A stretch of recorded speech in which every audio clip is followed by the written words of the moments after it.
Ngayong episode mga brothers ay titignan natin dito sa Motorcycle City Subic Zambales branch ang isa sa mga affordable sports bike ngayon sa market. Yan nga ang CF Lite 250 SR. Pero bago tayo magpatuloy sa ating walk around review, kung gusto nyo pong suportahan ang ating YouTube channel, baka naman pwede nyo i-subscribe at i-like ang ating video. At kung dito naman po kayo sa Facebook nanonood, mag-follow na po kayo at i-like na rin ang ating episode para sa konting suporta. So mga brothers, let's go! Sa go!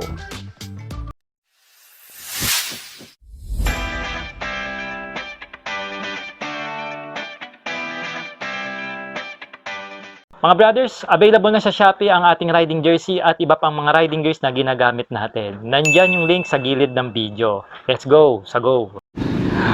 Another day, another walk around review mga brothers. Once again, nandito pa rin tayo sa Motorcycle City Subic Zambales branch para tumingin ng mga motorsiklo na meron sila dito. This time around, ang iikutan natin dito ang hindi pa natin nakikita in person. At ngayon, may pagkakataon na tayo.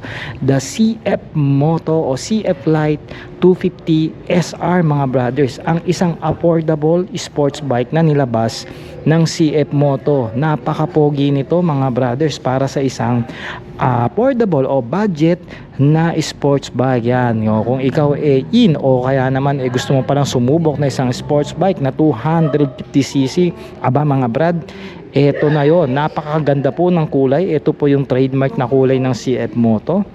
Ayan, white with a combination po yan ng parang blue-green, di ba, sa ibabaw. Then meron tayo ritong carbon style na fairings ang styling mga brothers. Ayan, tingnan muna natin siya, at syempre yung mukha pa rin ng SR series ng CF Moto nire-retain pa rin dito. Diba, napaka-pogi. Dito naman sa likod, napakalinis at napaka-sexy naman niyang lumikod mga brothers sa pagiging sports bike na motorsiklo. So start tayo rito mga brothers. Meron tayo rito sa harapan na foldable po na side mirror. Ayan, nakasikip lang ito, hindi ko na ito gagalawin. So naka-fold siya ngayon kasi brand new siya. Meron tayo ritong clear style na windscreen, non-adjustable po ito kasi isa po itong sports bike, hindi po yan ADB. At syempre mga brothers, meron tayo ritong LED na split headlight. Ayan, napakatulis po mga brothers. So 6 po yan o 4, dalawang low beam, dalawang high beam, tigda dalawa sila mga brothers. At yung kanyang daytime running lights, akala mo Taurus o Toro yung datingan mga brothers. Meron tayo ritong makapal na telescopic fork sa harapan mga brad. Ayan, at syempre ang fender natin dito maiksi lang ito dahil isa po itong sports bike pero flexible po siya. May sticker pa yan ng ABS dahil naka ABS po yung motor, dual channel na rin yan. At syempre pa meron tayo ritong malaking disc rotor at naka dual path piston caliper naman po ang ating preno rito mga brothers. 110/70 po ang ating gulong dito na naka-tubeless na rin po ang ating goma mga brothers. Aluminum din po ang ating mags dito mga brothers, kaya naman po kahit papano mag-aanggang itong motorsiklong ito.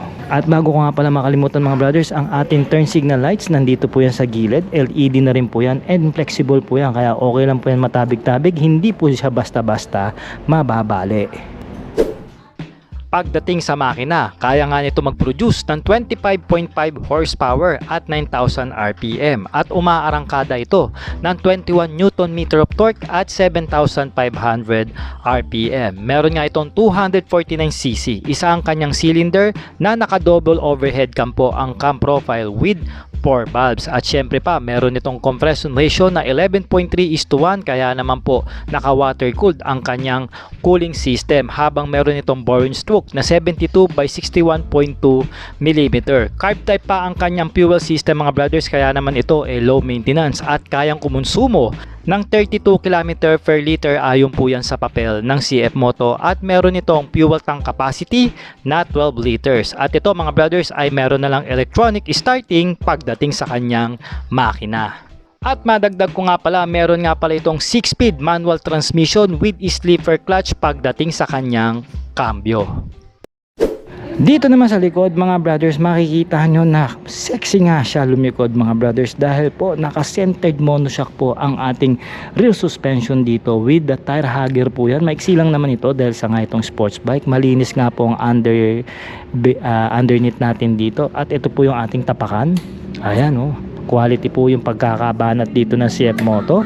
Pagdating dito sa taas mga brothers, wala tayong grab bar. Syempre sports bike ito. So dito po kayo kakapit o yayakap kayo sa inyong mga asawa o boyfriend mga brothers. Naka LED taillight tayo rito mga brothers. Sporty look po yan. Plastic po ito na solid.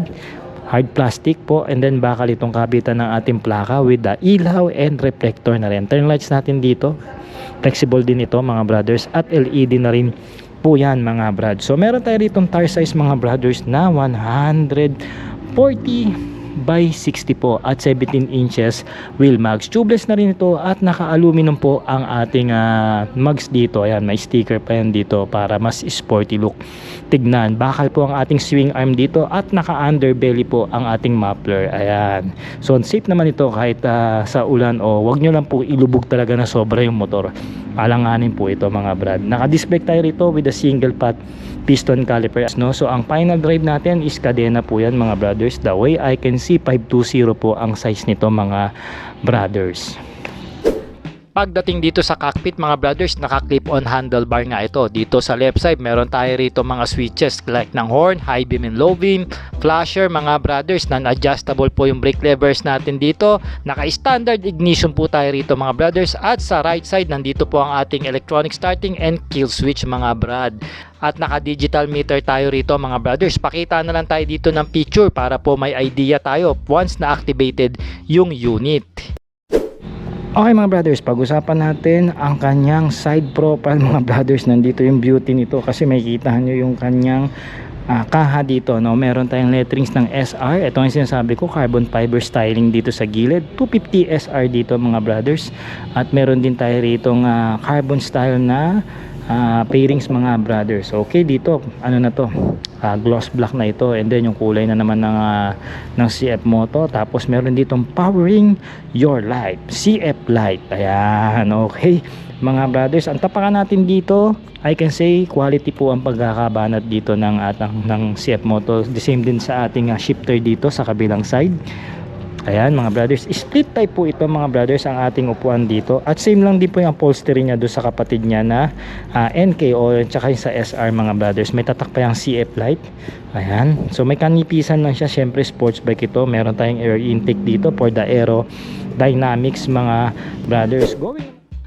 When it comes naman mga brothers sa kanyang riding ergonomics, syempre isa itong sports bike, kaya naman po nakayuko o tiis pogi tayo rito dahil aggressive po ang ating riding position na tumataas ang kanyang seat height ng 780mm. For the reference mga brothers, 5'4" lang po ako dito at naka-boots tayo, habang meron itong ilalim na 140mm ab. Ito naman above minimum naman sa ating kalsada dito sa Pilipinas. Bumibigat po ito ng 165 kg mga brothers, at para sa akin magaang na ito para sa isang 250cc na sports bike. At tiyak ko dito madali nyo itong mamamaneuver, especially sa mga makikipot at mga traffic na sitwasyon. Yun lang mga brothers, sanayan nga lang ito dahil ito tiis pogi na takbuhan. Kaya riding ergonomics, bagay na bagay ito sa mga binata at mahihilig sa mga yuko o tiis pogi na takbuhan.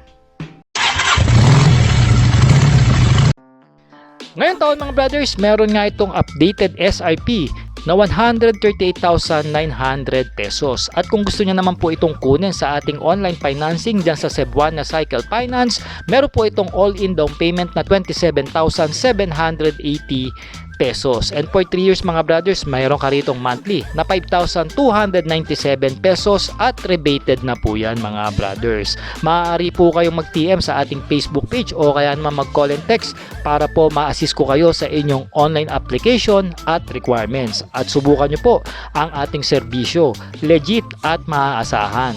Alright!